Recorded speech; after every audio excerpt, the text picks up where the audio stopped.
Ini menarik ya, karena yang kita mau pilih adalah orang nomor 1 di Republik.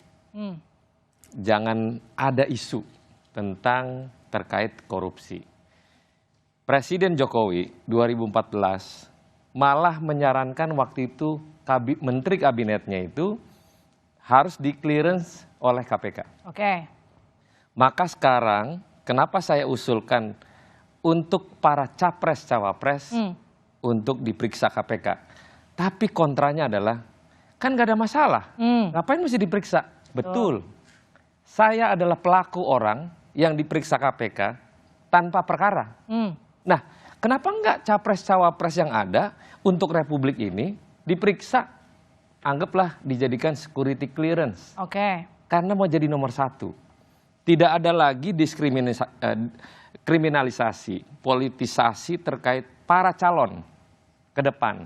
Tidak ada lagi nanti akan keributan bahwa si A dipanggil KPK, si B enggak dipanggil. Tapi kenapa wacananya baru muncul mepet pendaftaran?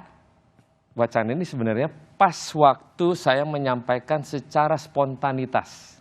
Tidak ada agenda mau apalah, nggak ada. Cuman karena saya melihatnya sayang di Republik tercinta kita kalau clearance kepada orang nomor 1 nantinya isunya itu setelah jadi ada isu. Bukan karena kemarin Caimin diperiksa KPK? Enggak, maka itu karena faktor yang lain adalah kita pengen setara. Setara dengan apa yang menjadi syarat. Kan ada penegakan hukum bukan KPK aja, ada polisi, ada kejaksaan dan KPK. Berkoordinasi. Kan bukan berarti orang terperiksa itu adalah orang yang bermasalah. Saya lempar ke Pak Habib. Pak Habib, diperiksa itu bukan berarti ada masalah. Tapi kenapa Anda menilai ini harus ada kasusnya dulu? Ini bukan persoalan bersalah atau tidak bersalah. Ini persoalan alur pemeriksaan pidana. Yaitu di pasal 1, angka 1, angka 5, kemudian pasal 102.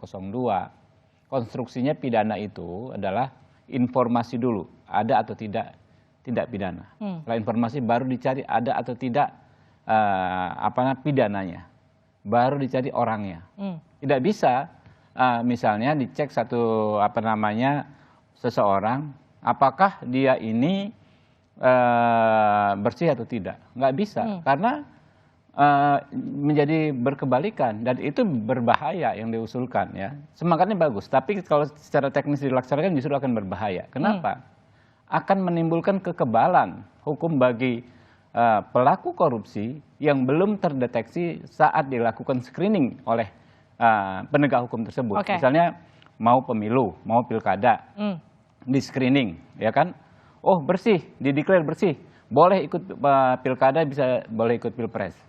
Tetapi di kemudian hari ada informasi bahwa di tahun sekian, tanggal sekian, dia terlibat kasus korupsi. Declare ya, deklarasi bersihnya itu bisa menjadi alat untuk membela diri bagi orang tersebut. Jadi nggak begitu cara kita memastikan KPK tidak menjadi alat untuk menyingkirkan orang yang ingin berkontestasi. Ya, syaratnya adalah kita harus memastikan KPK benar-benar independen dan transparan. Nah itu yang penting. Jadi kalau dia panggil orang dia harus jelaskan nih latar belakangnya apa, ya kan? Kemudian keterangan saksi dari siapa, kenapa orang ini harus dipanggil. Itu yang harus dilakukan kita. Boleh ya, Pak Habib gini, dalam proses ini bukan terkait dengan orang yang seolah-olah terpidana, tidak. Ini kan melalui kontestasi.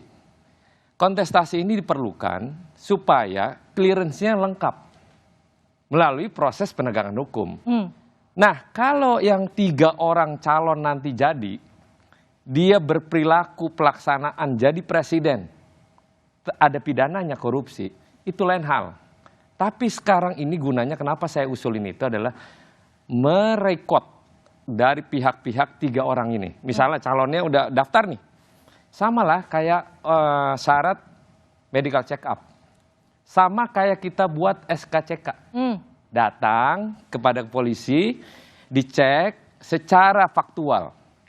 Kalau nggak ada apa-apa, ya tinggal keluarkan aja surat rekomendasi. Jadi justru saya tanggapan dikit. Justru saya sudah baca yang soal medical check up itu.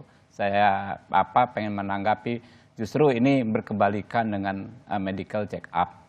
ketika kita ingin melakukan medical check up tuh kita memang dalam posisi harus hati-hati ya. Yang berlaku adalah presumption of guilty. Ini pasti sakit, harus diantisipasi.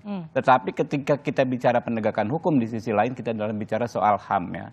Yang disebut adalah presumption of innocent. Itu nggak bisa diterapkan dalam penegakan hukum. Sehingga sulit sekali juga kita mendeteksi persoalan hukum. Karena tipikor kita ini bukan hanya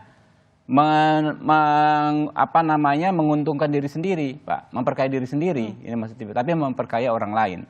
Kalau kita hanya basisnya memperkaya diri sendiri gampang, pakai pembuktian terbalik juga bisa. Tapi ketika ada memperkaya orang lain kan sulit terdeteksi. Nah, tempus delicti, waktu terjadinya pidana, locus delicti panjang sekali. Siapa yang bisa mengaudit misalnya seorang penyelenggara negara? Dia 30 tahun misalnya.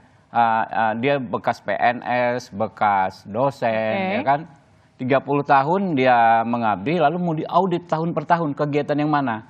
Hampir nggak mungkin. Apalagi kalau dia bukan berlatar belakang misalnya penyelenggara negara, dia seorang swasta, dia pengusaha misalnya.